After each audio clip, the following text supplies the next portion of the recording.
নমস্কার সবাইকে and welcome to our channel travel with ছবি। মাইশোর ভ্রমণের আজ আমাদের সেকেন্ড দিন।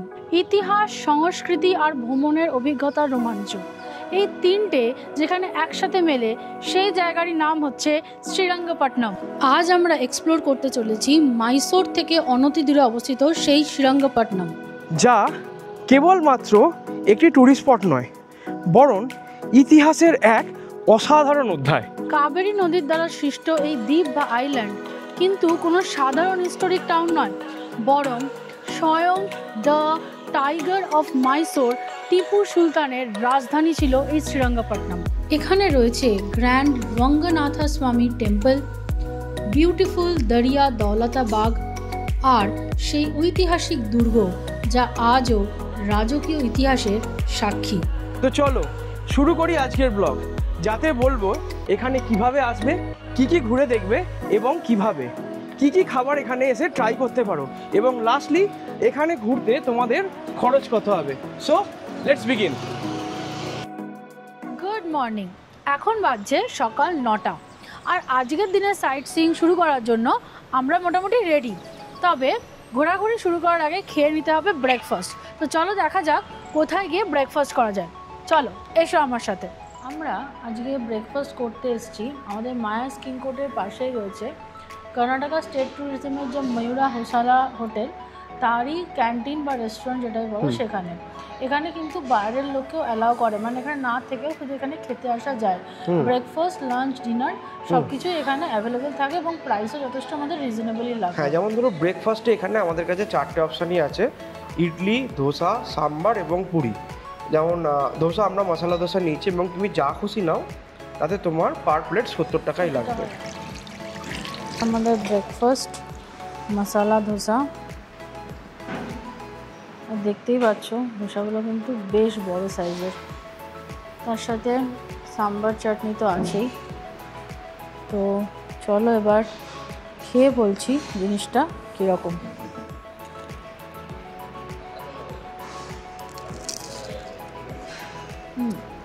ভালো হতো। ব্রেকফাস্ট শেষ করে আমরা বেরিয়ে পড়েছি এখন শ্রীরঙ্গপট্টনমের উদ্দেশ্যে, যেটা এখান থেকে মোটামুটি 18 কিলোমিটার মতো দূরে। তো যেতে 30 থেকে 40 মিনিট লাগবে। সেই মাইসোরের রাস্তা এখন আমরা আছি, যেটা দিয়ে কালকেও ঘুরেছিলাম। এই দেখো, আজও আমাদের সাথে যাচ্ছে নাজ্জু ভাই। ওনার কন্ট্যাক্ট নাম্বার তো আগের ভিডিওতে দিয়েছি, এই ভিডিওতেও দিয়ে দিলাম। তোমরা এখানে এসে চাইলে, অটো করে ঘুরতে চাইলে ওনার সাথে যোগাযোগ করতে পারো অবশ্যই। দেখো, মাইসোরের ব্লগে তোমাদের দেখিয়েছিলাম যে মাইসোরের রাস্তা সুন্দর। মাইসোর থেকে শ্রীরঙ্গপট্টনম যাওয়ার রাস্তাও কিন্তু ভীষণ সুন্দর। দেখো একবার, চওড়া 4 লেনের রাস্তা, ও পাশে 2 লেন, এ পাশে আরও 2 লেন। আর দেখো গোটা রাস্তার ওপরটা এরকম গাছের ছাওয়া, মানে তোমার এখান দিয়ে যেতে একদমই কষ্ট হবে না। হ্যাঁ, খুব কম শহরে আমরা দেখতে পাই যে গোটা শহরটা রাস্তার দুপাশে এত গাছ, এত সুন্দর গাছ, এত সুন্দর ওয়েল প্ল্যান্ড এবং এত বড় বড় রাস্তা। মনে করো যে অটোতে না করে বাইকেও যাবে, রাস্তাটা এতটা সুন্দর, এখানে ট্রাফিক এত ওয়েল মেইনটেইনড যে তোমার কোনো সমস্যা হয় বলে আমার তো মনে হয় না। এক যদি মানে চূড়ান্ত গরমকালে কেউ আসে তাহলে কষ্ট হবে। এই পুজোর আগের টাইম থেকে শুরু করে এরপর ওয়েদার তো খুবই ভালো, এখানে আরামসে বাইকে করে ঘোরা যাবে। শ্রীরঙ্গপট্টনম মাত্র আর 10 kilometre. So we are now on the way to Srirangapatnam. Srirangapatnam যাওয়ার পথে একটা খুব ইউনিক জিনিস পরে দেখার মতো, সেটা হচ্ছে পায়ানা কার মিউজিয়াম, যেটা সকাল 9টায় খোলে। How much for the ticket? 2 tickets 150.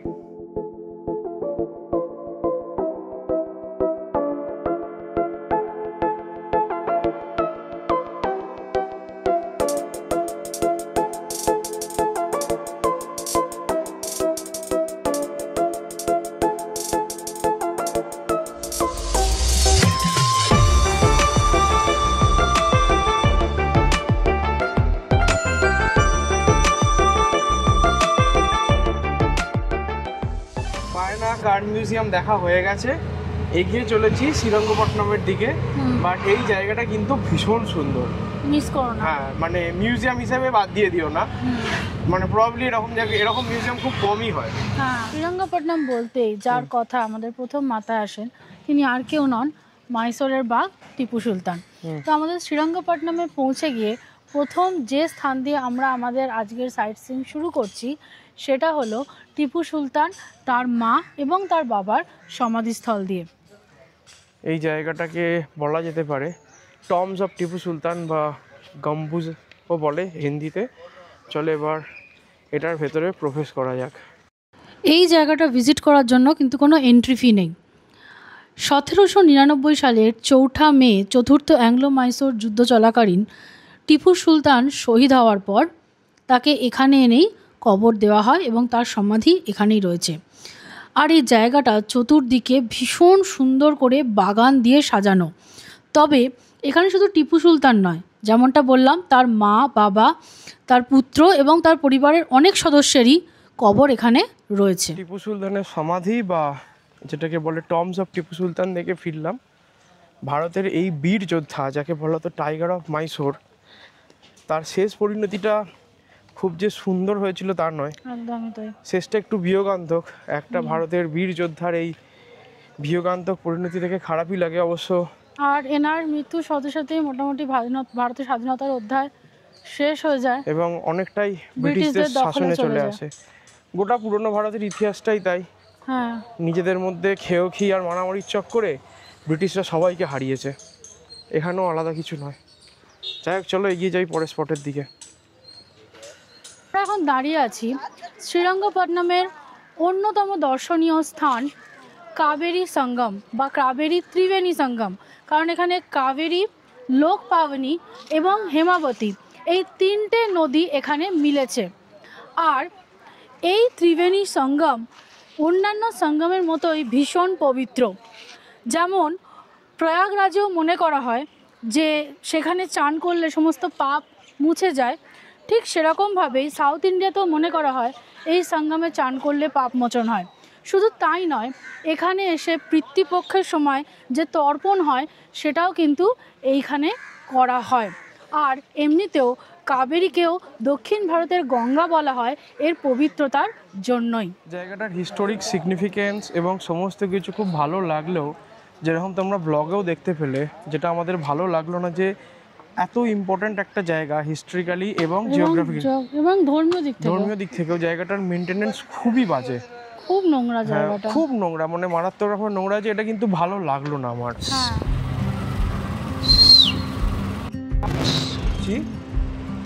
Tipu সুলতানের সামার প্যালেস বা যেটাকে আর একটা নাম হচ্ছে দারিয়া দৌলতাবাগ, সেইখানে এই হচ্ছে সেখানে যাওয়ার রাস্তা। দেখো এই দারিয়া দৌলতাবাগ দিয়ে টিকিট কাটার একমাত্র অপশন হচ্ছে অনলাইন। এখানে লেখাই আছে ইন্ডিয়ানদের জন্য 20 টাকা আর ফরেনারদের জন্য 250 টাকা। তো তোমাকে এই যে এখানে 4টে স্ক্যানার আছে, সেই স্ক্যানারগুলো স্ক্যান করতে হবে। তারপর এখানে পুরো স্টেপ বলা আছে, ভেরি ইজি টু ফলো। আমরা এবার সেই টিকিটটা বুক করছি। আর একটা কথাই বলে দিই, এখানে অনলাইন টিকিট বুক করার সময় তোমার পাসপোর্ট, প্যান, ড্রাইভিং লাইসেন্স বা ভোটার কার্ডের নাম্বারটা লাগবে। সেটা হয় সাথে রেখো বা নাম্বারটা মনে রেখো। এটাই হচ্ছে শ্রীরঙ্গপট্টনমের ঐতিহাসিক দারিয়া দৌলতাবাগ বা টিপু সুলতানের গ্রীষ্মকালীন প্রাসাদ। 1784 সালে টিপু সুলতান এই প্রাসাদটি নির্মাণ করেছিলেন, যেখান থেকে তিনি রাজকার্য পরিচালনা করতেন এবং বিদেশি দূতদের স্বাগত জানাতেন। প্রাসাদের চারপাশে আছে একটা সুন্দর উদ্যান, যা সেই সময় দারিয়া দৌলতাবাগ নামে পরিচিত ছিল।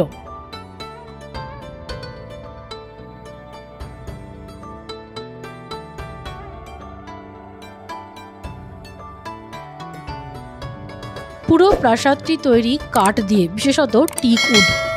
আর ভেতরের দেওয়াল জুড়ে রয়েছে অসাধারণ ফ্রেস্কো পেন্টিং, যেখানে টিপু সুলতানের যুদ্ধ জয়ের দৃশ্য, ব্রিটিশদের সঙ্গে সংঘর্ষ এবং রাজকীয় জীবনচিত্র ফুটে উঠেছে। এই চিত্রকলা থেকে আমরা 18 শতকের মাইসোরের ইতিহাস ও সংস্কৃতি সম্পর্কে স্পষ্ট ধারণা পাই। এখানে রয়েছে একটি মিউজিয়ামও, যেখানে টিপু সুলতানের জীবনী ও ব্যক্তিগত সামগ্রী সংরক্ষিত রয়েছে।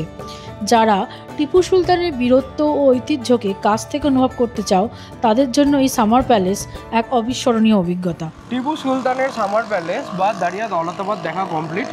জায়গাটা ভীষণ সুন্দর। বিশেষ করে যেরকম তোমরা আগে ভিডিওতে দেখলে এবং আমরা বললাম পুরো জায়গাটা কাঠের বানানো, খুব ভালো লাগবে।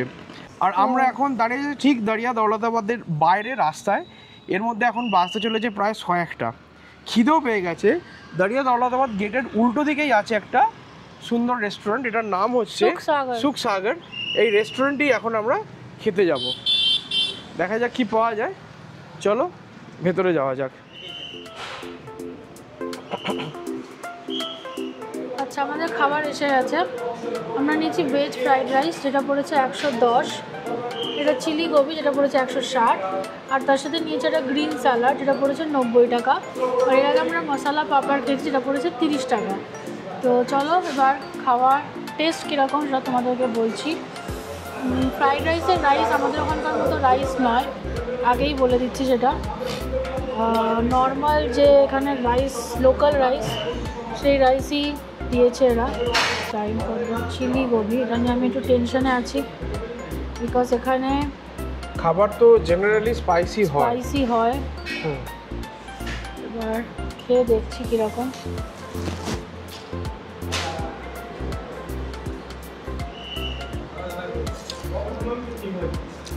একটু ঝাল আছে, বাট খাওয়া যাচ্ছে, অসুবিধা নেই। টেস্ট কেমন? টেস্ট ঠিকঠাক। আমাদের লাঞ্চ কমপ্লিট। এবার আমরা যাচ্ছি শ্রীরঙ্গপট্টনম ফোর্ট, অর্থাৎ এখানে যে টিপু সুলতানের কেল্লা ছিল সেটা দেখতে। আমাদের সামনে এখন টিপু সুলতানের ফোর্টের দরজা।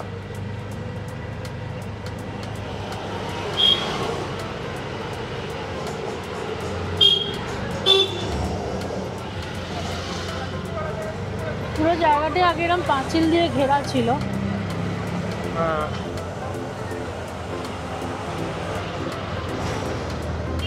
আমরা ঢুকে গেলাম পুরো ফোর্ট এরিয়ার মধ্যে। হ্যাঁ, এখানে বেশ কিছু জিনিস দেখার আছে, আমরা একটা স্পটে যাব এবং দেখাবো। ফার্স্টেই দেখো যে জায়গাটা আসছে,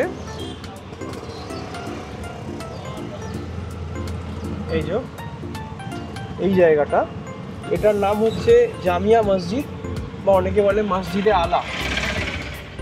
শ্রীরঙ্গপট্টনম দুর্গ স্থাপনের পর 1784 সালে টিপু সুলতান তার দুর্গের মধ্যে এই মসজিদটি নির্মাণ করেছিলেন। দেখো, মাইসোরের প্রথম দিনের মতো দ্বিতীয় দিনও আমরা কিন্তু ঘুরছি অটো করে। আর যেরকম প্রথম দিনে বলেছি, অটো করে ঘুরতে পার ডে 1500 মতো করে টাকা লাগছে। তবে তোমরা চাইলে আরও বেশ কিছু উপায় ঘুরতে পারো। সব থেকে সস্তায় ঘোরার উপায় হচ্ছে বাইকে করে ঘোরা। বিশেষ করে যদি দুজনে ফ্রেন্ডস, ফ্যামিলি বা কাপল হিসেবে আসো, তাহলে তার জন্য তোমার লাগবে পার ডে 500 টাকা মতো, প্লাস তেলের খরচা। আর যেরকম আগেই বলেছি, ওর জন্য তোমাকে নিজের অরিজিনাল আইডি কার্ড, যার থেকে বাইক নিচ্ছ মানে ড্রাইভিং লাইসেন্স, তার কাছে জমা রাখতে হবে। আর অটো করে ঘুরলে 1500 তো বললামই।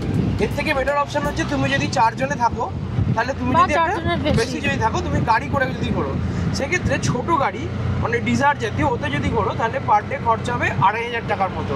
আর যদি বড় গাড়ি হয়, যেটা 6 বা 7 সিটার, যেমন ধরো ইনোভা বা ওই ধরনের গাড়ি, তাহলে তোমার খরচা হবে পার ডে মোটামুটি 3500 টাকার মতো। লাস্ট আর একটা কথা বলে দিই, এরকম দুদিনে যদি তোমরা মাইসোর ঘুরতে না চাও, যদি মনে করো মাইসোর এবং শ্রীরঙ্গপট্টনমের মেন স্পটগুলো খালি ঘুরবো, তাহলে সেটা পার হেড মাত্র 510 টাকা দিয়ে এখানে KSTDCর যে বাস ট্যুর আছে, মাইসোর সিটি ট্যুর, সেটা করে ঘুরে নিতে পারো। তাতে তুমি একদিনেই সমস্ত স্পটগুলো ঘুরে নিতে পারবে, কিন্তু একটু তাড়াহুড়ো করতে হবে। আমরা এসছি শ্রীরঙ্গপট্টনমের সেই ঐতিহাসিক স্থানে, যেখানে 1799 খ্রিস্টাব্দের 4 মে চতুর্থ অ্যাংলো মাইসোর ওয়ারের সময় টিপু সুলতান শহীদ হয়েছিলেন। আমাদের পিছনেই রয়েছে সেই স্পট যেখানে বীর যোদ্ধা টিপু সুলতানের বডি খুঁজে পাওয়া যায়। শোনা যায়, যখন শুনতে পান যে ইংরেজরা এখানে একটা ওয়াটার গেট আছে, একটা সিক্রেট দরজা আছে কাবেরী নদীতে যাওয়ার, সেটাকে ব্রিজ করে ভেতরে ঢুকেছে, তখন তিনি এইখানে চলে আসেন এবং এখানে ইংরেজ সেনাদের সাথে তার সংঘর্ষ হয় এবং এই স্পটেই হয়তো কোনো এক ইংরেজ সোলজারের গুলিতে তিনি মারা যান। পরবর্তীকালে সমস্ত মৃতদেহ খোঁজার সময় এখানে তার বডিটা পাওয়া যায় এবং কর্নেল ওয়েলেসলি তার বীরত্বে মুগ্ধ হয়ে তার জন্য এইখানে একখানা ফলক নির্মাণ করেন। সেখানেই বলা হয় যে এটা টিপু সুলতানের ডেথ প্লেস। এই জায়গাটার একটা ছবি আমি স্ক্রিনে দিয়ে দিচ্ছি, তোমরা দেখে নাও। এই মাত্র তোমাদের বললাম যে টিপু সুলতানের মৃত্যুর আগে উনি জানতে পারেন ব্রিটিশ সৈন্যরা একটা সিক্রেট ওয়াটার গেট দিয়ে ঢুকে পড়ে। এই হচ্ছে সেই সিক্রেট ওয়াটার গেট। মনে করা হয় আগে এটা একটা গুপ্ত দরজা ছিল এবং এর পিছনেই ছিল কাবেরী নদী। এবং ইংরেজরা যখন এই গেটটা দিয়ে ঢুকে পড়েন সেটা জানার পরেই টিপু সুলতান ওইখানে যান এবং সেখানে ব্রিটিশদের সাথে ওনাদের একখানা সংঘর্ষ হয় এবং তাতে তার মৃত্যু হয়। এখন যদি তোমরা এই গেটটা দিয়ে আরও এপাশে এগিয়ে আসো, এখন আর কিছুই নেই। অবশ্যই ক্লাইমেট এখন অনেক বদলে গেছে সেই জন্যে, কিন্তু নদীও তার গতিপথ চেঞ্জ করেছে অবশ্যই। এবং আগে মনে করা হতো যে এরপরে এখানেই ছিল কাবেরী নদী এবং এইখান দিয়েই ব্রিটিশরা গিয়ে ঢুকে পড়েছিল এই ফোর্টের মধ্যে। আমরা এখন দাঁড়িয়ে আছি শ্রীরঙ্গপট্টনমের একটি ঐতিহাসিক কিন্তু বেশ ভয়ঙ্কর একটা স্থানে। কারণ এই জায়গাটা ছিল একটা ভূগর্ভস্থ কারাগার, টিপু সুলতানের দ্বারা নির্মিত, যেটাকে বলা হতো ডানজন। এইখানে যে জেলখানাটা সেটা পুরোপুরি মাটির নিচে এবং তার দেয়াল পাথরের তৈরি।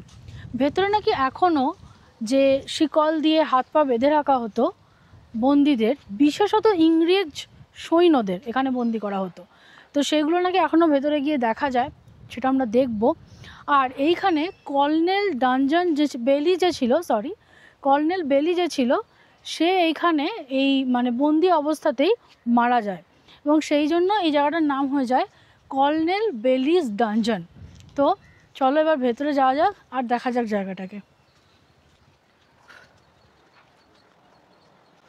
এই হচ্ছে সেই জেলখানা এবং বলা হয়, নিচে গিয়েও দেখাবো, যে তখন নাকি অনেক সময় কাবেরী নদীর জল এই জেলখানার মধ্যে চলে আসতো। হ্যাঁ, কারণ তখন পাশেই নাকি ছিল কাবেরী নদী এবং ফলে এই ভূগর্ভস্থ যে কারাগার ছিল তার অবস্থা হয়ে উঠতো আরও ভয়াবহ এবং ভয়ঙ্কর। এই তো এখানের গল্প, এবার চলো গিয়ে দেখা যাক। সত্যিই বেশ ভয়ঙ্কর।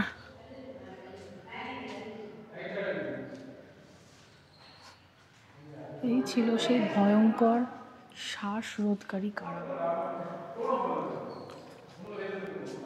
শিকলগুলো দিয়ে তাদের বেঁধে রাখা হতো, সেই শিকলগুলো তো এখন আর নেই, বাট যেখানে বেঁধে রাখা হতো সেই জায়গাগুলো রয়েছে। এই সব জায়গাগুলোতেই শিকল দিয়ে বেঁধে রাখা হতো বন্দীদের, বিশেষত ইংরেজ সৈন্যদের, যেমন তোমাদের আগেই বললাম। আর সত্যি তুমি একবার এই দিকটা দেখো, এত নিচু সিলিং, খিলানগুলো এত নিচু আর বেশ মানে সাফোকেটিং সত্যি জায়গাটা। হ্যাঁ, আর যেটা তুমি আগেও বললে, এখানে যখন নদীর জল ঢুকে পড়বে বন্যার সময়, তো মানুষের তো ভয় করবেই। আমরা এখন চলে এসেছি শ্রী রঙ্গনাথ স্বামী টেম্পলের সামনে, কিন্তু আনফর্চুনেটলি মন্দিরের দরজা এখন বন্ধ আছে, কারণ মন্দির খোলা থাকে 7টা থেকে 1:30, আর এখন বাজছে 2:30। আবার 4টায় মন্দির খোলে, 6টা অবধি মন্দির খোলা থাকে। সো সেই জন্য আমরা ভেতরে তো ঢুকতে পারছি না, বাট তোমরা এলে এই জায়গাটা অবশ্যই দর্শন করো। এখানে ভেতরে একটি শায়িত বিষ্ণুর মূর্তি আছে, যিনি রঙ্গনাথ রূপে এখানে বিরাজ করছেন, এবং শুনেছি সেই মূর্তির মাহাত্ম্য নাকি এতটাই যে দেখে মনে হয় যেন জীবন্ত বিষ্ণু শুয়ে আছেন। তো অবশ্যই মন্দিরটা দর্শন করো। আমাদের কপালে হলো না, আর কি করা যাবে, বেটার লাক নেক্সট টাইম। এবার এই মন্দিরটির সম্পর্কে কিছু ইন্টারেস্টিং ফ্যাক্ট তোমাদের সাথে শেয়ার করি। এই মন্দিরটি তৈরি হয় 9ম শতকে গঙ্গা রাজবংশের সময়। পরবর্তীতে 12শো শতাব্দীতে মন্দিরটির সম্প্রসারণ ও পুনর্নির্মাণ হলেও এর সবচেয়ে বেশি সমৃদ্ধি ঘটে বিজয়নগর সাম্রাজ্যের সময়, যখন এই মন্দিরটির উঁচু গোপুরম আর বৃহৎ প্রাঙ্গণ যোগ হয়। এই মন্দিরে প্রবেশ করলে আজও চোখে পড়ে দক্ষিণী স্থাপত্যশৈলীর সূক্ষ্ম ভাস্কর্য, পাথরের খোদাই আর শিল্পকর্মের অসাধারণ কাজ। আমরা এখন এই মুহূর্তে দাঁড়িয়ে আছি শ্রীরঙ্গপট্টনমে, অর্থাৎ টিপু সুলতানের যে দুর্গ ছিল তার সামনে। পিছনে এই যে গেটটা দেখতে পাচ্ছ, এই গেটটার নাম ছিল মাইসোর গেট। এইখানে এখন যে তুমি যে রাস্তা দিয়ে আসছো, কোনো ফোর্টেই তখন জানো এরকম কোনো রাস্তা থাকতো না। উপরন্তু তুমি যদি এখানে দেখো, চারপাশে দেখালে তুমি দেখতে পাবে একটা গভীর পরিখা, মানে গভীর না হলেও একটা পরিখা কাটা আছে। তখন এখানে জলে ভরে কুমির রাখা থাকতো, যাতে অপোনেন্ট কোনোভাবেই এখানে ঢুকতে না পারে। দুদিকেই আছে, মানে পুরো ফোর্টের চারদিকেই আছে অবভিয়াসলি, কারণ এখন তার মেইনটেনেন্স নেই। আর এই যে রাস্তাটা এখন দেখছো, এটা আগে একটা কাঠের ব্রিজ ছিল, যেটাকে তুলে নেওয়া যেত। সমস্ত ফোর্টে যা দেখতে পাওয়া যায় দিকে দিয়ে খেয়াল রাখো, দেখো এখানে দুটো গর্ত করা রয়েছে না, লেগে যেত। হ্যাঁ, তো ওই কাঠের এটা খুলে এই পুরো পরিখাটাকে ঢেকে দিত, আর তার উপর হাতি দিয়ে এন্ট্রি করা যেত। আর এখন আমরা মাইসোর গেট দিয়ে ঢুকে পড়লাম এই টিপু সুলতানের দুর্গের মধ্যে। ফোর্টের ভেতরে ঢুকে এসেই দেয়ালের খাঁজে খাঁজে এই যে জায়গাগুলো দেখতে পাচ্ছ, এইগুলো ছিল তখন হাতি রেস্টিং এরিয়া, মানে হাতি ঢুকে এসে এখানে বাধা থাকতো। আমার পিছনে এখন যে জায়গাটা দেখতে পাচ্ছ এটা ফোর্টের একটা স্পেশাল জায়গা। এই জায়গাটাকে বলা হতো ওয়াচ টাওয়ার, অর্থাৎ এখান থেকে শত্রুদের গতিবিধির ওপরে নজর রাখা হতো।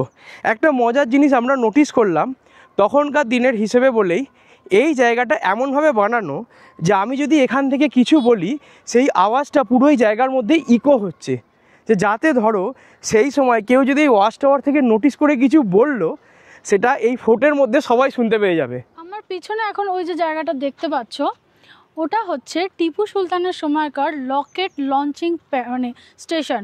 তোমরা অনেকেই হয়তো জানো যে টিপু সুলতানকে অ্যাকচুয়ালি রকেট লঞ্চিংয়ের যে আইডিয়া সেটার জনক বলা হয় ভারতে। তো ওনার সময় ওই জায়গা থেকেই রকেট ছাড়া হতো, ওটার ওপর ওঠা নিষেধ, তাই জন্য উল্টো দিকের একটা জায়গা থেকে আমরা তোমাদের জায়গাটা দেখালাম। শ্রীরঙ্গপট্টনম এবং তাতে সমস্ত কিছু ঘোরার সমাপ্তি হচ্ছে এখানেই। সামনে বোর্ড দেখতে পাচ্ছ। এবার এই জায়গাটা ছেড়ে আমরা এগিয়ে যাচ্ছি। আমাদের ঘোরা কি শেষ হয়ে গেছে? না। তো কোথায় যাচ্ছি আমরা এখন? মাইসোরের আরেকটি অ্যান্টিসিপেটেড টুরিস্ট স্পট, যেটার নাম হচ্ছে KSR dam and Brindavan garden. তো চলো এখানেই এবার সেখানেই আমরা যাব। डिस्टेंस कितना है भैया यहाँ से वृंदावन गार्डन का?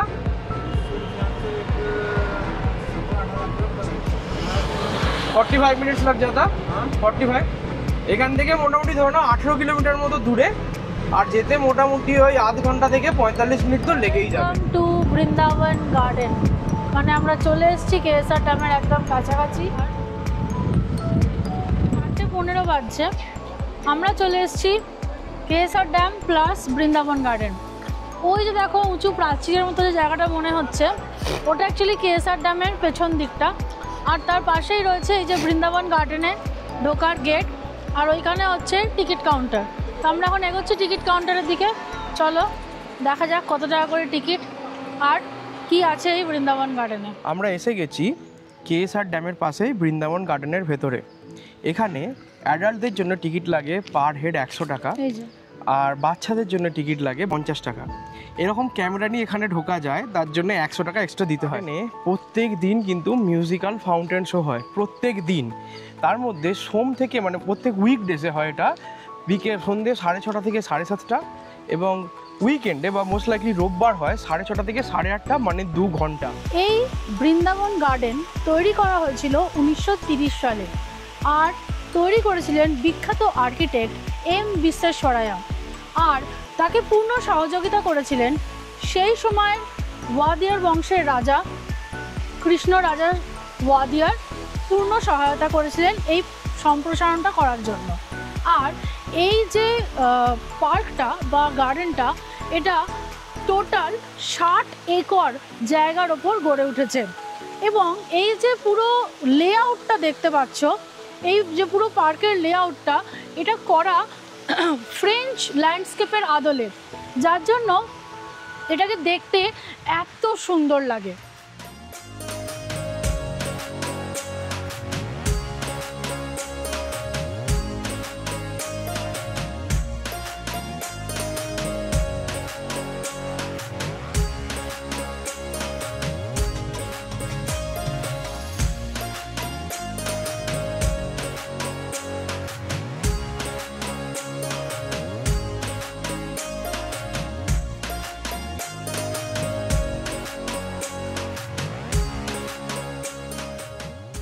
পরন্ত বিকেল পেরিয়ে হতে চলেছে সন্ধে, আর আমরা বৃন্দাবন গার্ডেন দেখে এখন বেরিয়ে এসেছি। কেমন লাগলো বলো? খুব সুন্দর, মানে সুন্দর, খুব সুন্দর। বৃন্দাবন গার্ডেন দেখে আমরা ফিরে চললাম মাইসোর শহরের দিকেই।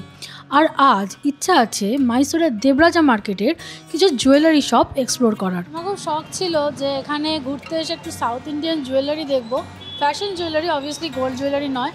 তো এইখানে একটা জায়গা দেখলাম শ্রী রাজ নোভেলটিস। এই যে এরিয়াটায় আমরা রয়েছি এই জায়গাটার নাম হচ্ছে শিবরামপেট। এই জায়গাটা মাইসোর প্যালেস থেকে 500 মিটার, আর তোমার রেলওয়ে স্টেশন থেকে 1 কিলোমিটার মতো। 500 মিটার মানে তোমরা হাঁটা পথেই চলে আসতে পারবে। যে কাউকে জিজ্ঞেস করবে যে শিবরামপেট কোথায়, আরও প্রিসাইসলি বলতে গেলে এই দোকানটার কাছেই রয়েছে বিশাল মেগা মার্টও, তো সেইখানে এসে তোমরা এই দোকানটায় আসতে পারো। এই জুয়েলারি শপটিতে জুয়েলারি কালেকশন শুরু হচ্ছে 250 টাকা থেকে, তারপর তুমি যত দামে উঠতে চাও, 350 টাকার জুয়েলারি, আবার চাইলে 750, 900 এই রেঞ্জেরও জুয়েলারি রয়েছে। আবার যদি তোমার বাজেট একটু বেশি থাকে এবং তুমি একটু হেভি জুয়েলারি পরতে চাও সাউথ ইন্ডিয়ান, তাহলে সেক্ষেত্রে 2000-3000 টাকার দারুণ দারুণ জুয়েলারি কালেকশন তুমি এখানে পেয়ে যাবে। আর হ্যাঁ, একটা কথা এখানে বলে দিই, এনারা কিন্তু অনলাইনেও অর্ডার নেন এবং তারপর ডেলিভারি করেন, তাই এনাদের ফোন নাম্বার আমি ডেসক্রিপশন বক্সে দিয়ে দিচ্ছি। আচ্ছা, এখানে একটা লোকাল দোকান থেকে এরকম আমরা একটা চাট ট্রাই করছি। অ্যাকচুয়ালি আমার ভালো লাগে কোনো জায়গায় গিয়ে সেখানকার লোকাল চাট কীরকম হয় সেটা খেয়ে দেখার জন্য। এটার নাম হচ্ছে স্পেশাল মশালা পুরি, যেটার দাম পড়েছে 45 টাকা। বেশ সুন্দর খেতে। বেসিক্যালি মেন বেসটা হচ্ছে ঘুগনি, বাট উইথ লটস অফ ধনিয়া অ্যান্ড পুদিনা, খুব সুন্দর খেতে। এই যে খাওয়া প্রায় শেষ করে ফেলেছি। হ্যাঁ, মানে যে কোনো জায়গায় গিয়ে না সেখানকার লোকাল আইটেম একটু ট্রাই করার চেষ্টা করবে, কারণ আমি বলছি না কলকাতার চাট মানে obviously out of the world, but এই জিনিসটা এত ইউনিক খেতে যে কি বলবো, মানে ব্যবহারটা এত সুন্দর করে করেছে, দুর্দান্ত দুর্দান্ত। হ্যাঁ, তাহলে এবার দিনের শেষে এক ঝলকে দেখে নেওয়া যাক মাইসোরের সেকেন্ড দিন বা শ্রীরঙ্গপট্টনমে ঘুরতে আমাদের খরচ কত হলো। টায়ার্ড হয়ে গেছি একটু, কিন্তু মাইসোর ভ্রমণের সেকেন্ড দিন মানে শ্রীরঙ্গপট্টনম সেটাও ঘোরা কমপ্লিট হয়ে গেছে, আর তার সাথে আরও কিছু জায়গাও তোমাদের ঘুরিয়ে দেখিয়েছি। তোমরা কমেন্ট করে অবশ্যই বলো কেমন লাগলো এটা, আর এর মধ্যে কোন স্পটটা তোমাদের সব থেকে ভালো লাগলো। যদি ভালো লাগে তাহলে ভিডিওটা লাইক করো আর বন্ধুবান্ধব ফ্যামিলিদের সাথে শেয়ার করো। আর আমাদের চ্যানেলে যদি নতুন হও বা আমাদের ভিডিও যদি ভালো লাগে প্লিজ আমাদের সাবস্ক্রাইব করো, তাহলে আমরা আরও অনুপ্রাণিত হব এরকম আরও অনেক অনেস্ট আর ভালো ভিডিও বানানোর জন্য। আর শেষ করার আগে একটাই কথা বলে দিই, যদি তোমরা মাইসোরের আগের পার্টটা মানে লোকাল মাইসোর ঘোরাটা দেখতে চাও সেটা পাবে এইখানে, পুরো সিরিজটা দেখতে পাবে এইখানে। আর এরকম একটা সুন্দর ঘোরার জায়গা আছে হরিদ্বার, ঋষিকেশ, দেরাদুন, মুসৌরি, সেটা পাবে এইখানে। খুব শীঘ্রই সবার সাথে দেখা হচ্ছে উটি যাওয়ার পথে। সবাই খুব ভালো থেকো, বাই।